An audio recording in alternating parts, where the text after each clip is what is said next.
Hey guys, foolish. Okay, this might be a bit of an Elden Ring channel here, and Elden Ring NIGHTREIGN is kind of like if you put Elden Ring, Fortnite, 2 20-milligram pills of Adderall, a 4 Loko pre-caffeine removal into a blender, and then you just kind of like shredded all of them down to their most fundamental components. And then you took whatever like abomination was produced, refined it, gave it several very in-depth and emotional stories about loss, love, family, and what it means to take care of others, and then you distilled it into a multiplayer experience geared towards the one community that notoriously does not appreciate multiplayer experiences.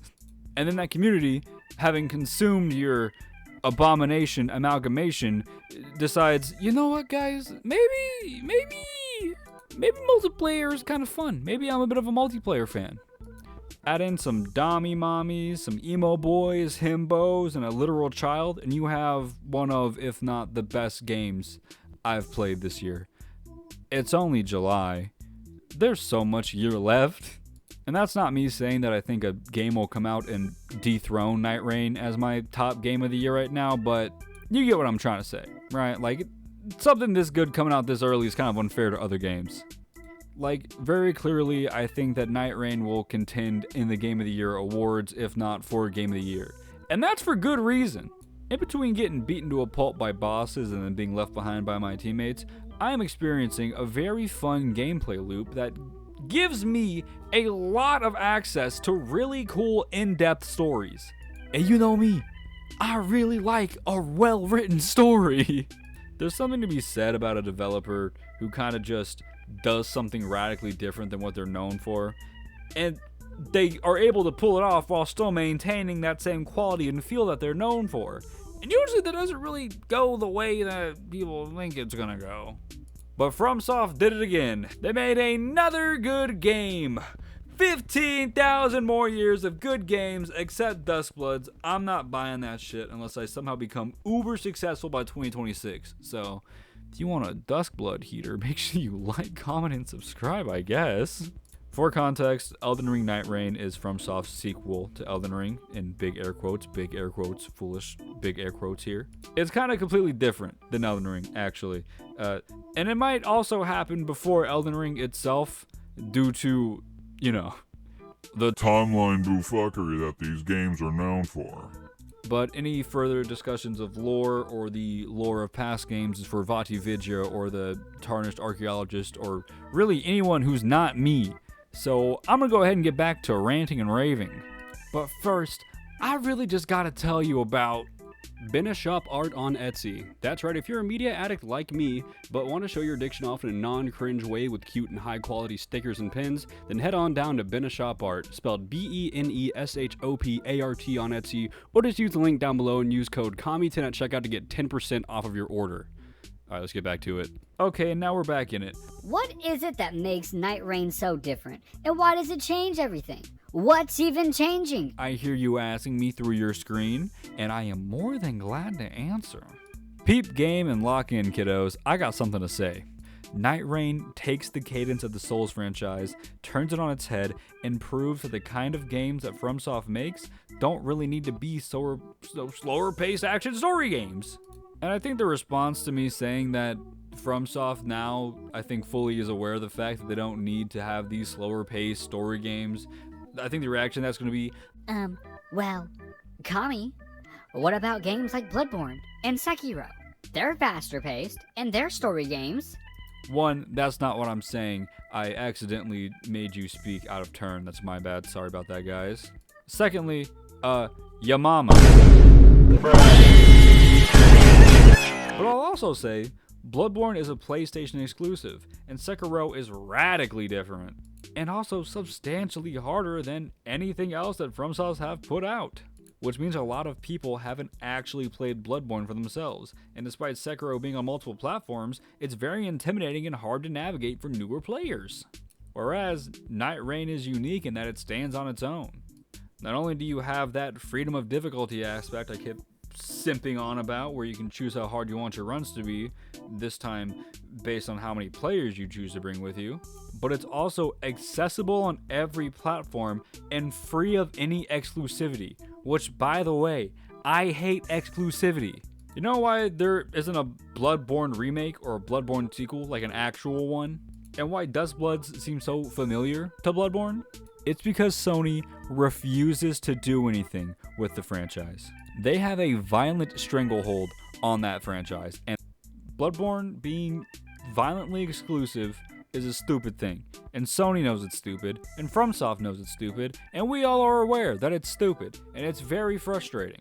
I now have to go out of my way to dig up a PS4 or rip my PS5 away from the hands of my mother, who, by the way, is still playing Elden Ring, just to buy Bloodborne. And then really not use the PlayStation again, because I'm not gonna lie, guys, I'm not really a big fan of my PS5, quite honestly. This is gonna be a topic for another day. Don't worry about it. I will talk about this more later. Don't worry. Boom, back to NIGHTREIGN. It's unique amongst the unique FromSoft games due to its accessibility and its freedom of difficulty. Boom, great, love to see it, but what are the repercussions? And I'll be real, I don't think repercussions is the right word to use, but I'm still glad that you asked. I think NIGHTREIGN being as good and functional as it is will inherently change what we expect from FromSoft in the years and days and games to come. For years, we've had this kind of cursed multiplayer system that's very restricted and opens itself to invasions, which is a whole other topic that's best left to like actual Elden Ring YouTubers like Only Waifu and the other ones. But now we know without a shadow of a doubt that FromSoft can craft these really epic, competent, and just fun multiplayer experiences. We don't have to be relegated to extremely limited and punishing multiplayer. We could have actual like good co-op where you could go from place to place and boss to boss. And I feel like it will be disappointing if Dustbloods doesn't carry at least some of that multiplayer functionality into it, which it might not. I don't know a whole lot about Dustbloods, and I don't think anyone really does. I don't even know if there is going to be a multiplayer option for Dustbloods. Multiplayer option in the sense of like summons and phantoms and not like NIGHTREIGN's multiplayer. You know what I mean.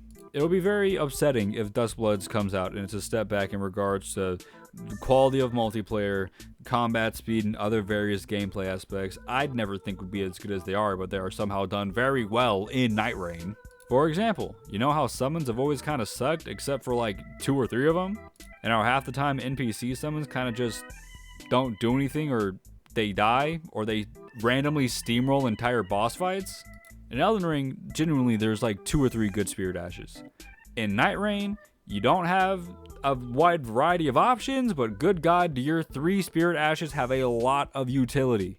All 3 of Revenant's guys and girl, I guess, all fit a very specific niche. And that's very cool, and I like it, and it's very dope. And another flashback to a previous video, while they help you, they don't necessarily make the game easier. If you play like a dumbass, you'll still lose the game, lose the fight, lose in multiplayer, and have your teammates get mad at you. Truly, I love Revenant and her summons. It's just a shame that I'm not good at playing her. Next thing, I feel like we can all kind of agree that ranged weapons are kind of ass in Elden Ring and older FromSoft games. Yeah, they have utility and farming, but ranged weapons have never really gotten the most amount of love from either the community or FromSoft, quite honestly. But here in NIGHTREIGN, ranged weapons are kind of busted. Having a ranged option in NIGHTREIGN isn't really like optional, it's kind of like necessary. You're fighting the big boss, your teammate goes down far away. You don't want to go too close to your teammate to pick them back up, but they need to get back up so you can win the fight. What are you gonna do? Well, ranged options. And a lot of characters, actually I think all the characters, have the capability to do some kind of ranged work. And that's glorious. Thank you. You got your spellcasters, your bow boys, and I guess, I don't know, whatever niche Raider falls into. I guess Wilder too. Wilder's ranged option is kind of just using your grappling hook and then exploding, optional. But not only are the ranged options good utility-wise, they also seem to do a good amount more damage nowadays than they did back in the ancient hellscape days of Elden Ring. And of course, Iron Eye's passives and abilities are top-notch. Good marks all around. Stat effects have always been broken. I just wanted to mention status effects. They're still kind of broken in NIGHTREIGN.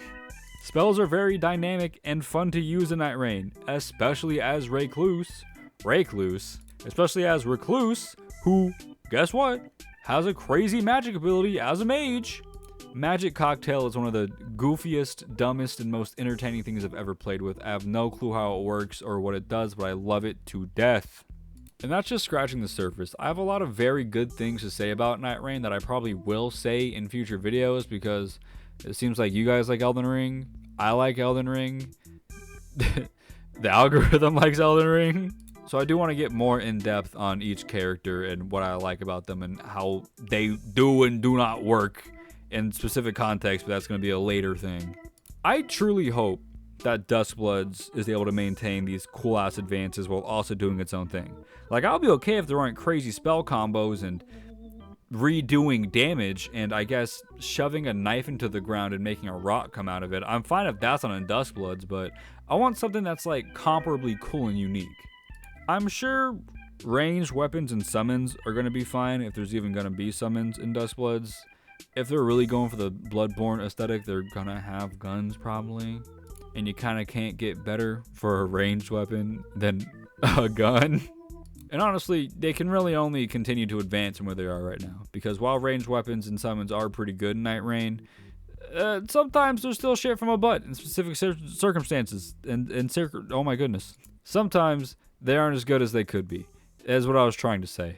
Elden Ring Night Rain changes everything. And not because it's just Elden Fortnite or whatever, which, well, not just because it's Elden Fortnite or whatever. Night Rain has changed what we come to expect from FromSoft and from their future games. And when I say we, I hope that does include you guys, and you're like, yeah, I do expect more from game companies whenever they drop really good games. I do expect good things to come from things that I like. I do hope you guys have higher standards for gaming than it seems like most of y'all do. Anyways, I've been Foolish Kami. It's been great talking to you. If you're down for it, hit the buttons under the video. It does help me a lot. And as always, be safe, have fun, and I will see you later.